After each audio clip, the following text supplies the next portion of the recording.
नमस्कार. अतुल अरवेनला हिंदू जनजागृती समिती नागपूर जिल्हा समन्वयक.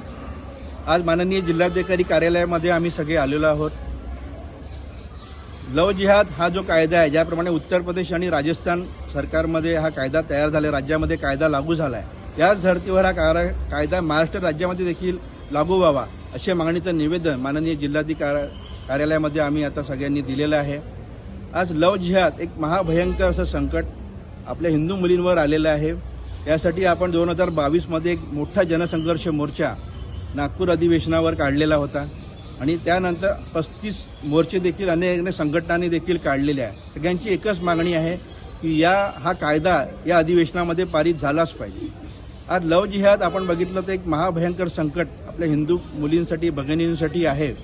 त्यामध्ये त्यांना फसवणं, त्यांच्यावर अत्याचार करणं आणि त्यांना कुठेतरी दहशतवादी कारवायामध्ये त्यांना गुंतवणं, अशी अनेक घटना पुढे येतात आहेत आणि याच्यासाठी एक षडयंत्र अंतर्गत हे सगळं होते आहे, हे पण उघडकीस आलेलं आहे. तर या आपल्या मुलींच्या मनामध्ये एक दहशत निर्माण झालेली आहे. त्याकरिता माननीय मुख्यमंत्र्यांच्या माध्यमातून एक कठोर कायदा आमचा व्हावा अशी मागणी आम्ही या निवेदनामध्ये देतो आहे. नमस्कार.